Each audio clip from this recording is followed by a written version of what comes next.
education of students and contributing to lots of things, school failure, suspension, all of that. I just would like to have some assurance that it's been duly vetted for its cultural and linguistic validity. Is Sharon Howell here? Sharon, did you want to talk about the process of this adoption, or?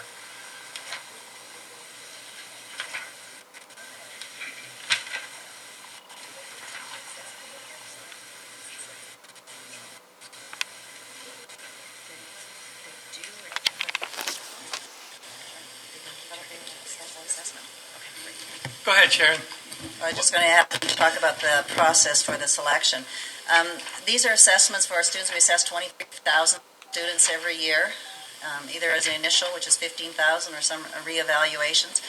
The assessment tool that we were using was actually from 1997, so it was time to upgrade to a newer and more modern version. We are no longer able to get the protocols that went with that further assessment. We are familiar with this assessment. We have used it in the past.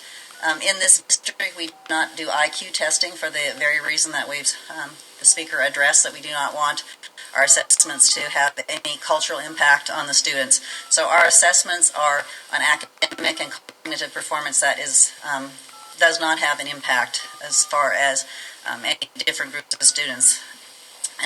We have looked at the assessment materials very carefully because we know that we will be using them for a long time, and we're very confident that they will be an accurate assessment.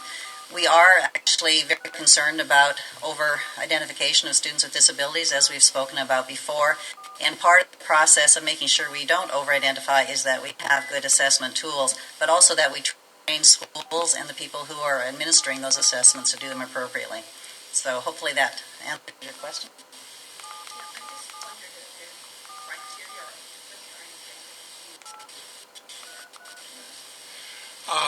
Why don't we do this, Ms. Rosseau, or Dr. Rosseau, why don't you meet with Sharon, get some clarification. If it continues to be an issue, bring it back. Great. Thank you. That is one of the issues that we look at when we're Gotcha. picking them. Okay. So I had a couple other items that I wanted to discuss. On this tab? And this tab, yeah. Sure. And so the other items are on page 20 to 21 of your board book, and they are all related.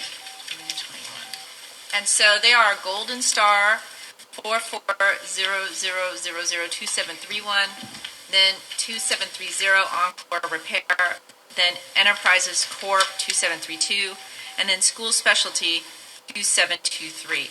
And my first concern that I'd mentioned a couple times in the briefing is that it says that the source of funds is going to be various per requesting school or office. And my understanding is that these are capacity contracts to replace, potentially replace items that are lost or somehow damaged, that in terms of CCTP items such as power adapters, 30-pin cables, lightning cables, and tablet screen repair and earbuds. And my concern is that this seems to imply that the schools may end up having to pay for these items. And so I wanted to get some sort of reassurance that the schools are not going to be required to replace CCTP items that are lost or damaged. At this point, I'd like to defer to our Chief Strategy Officer, Mr. Matt Hill. This morning, Mr. Chandler sent out an informative clarifying that this will be an expense that we're covered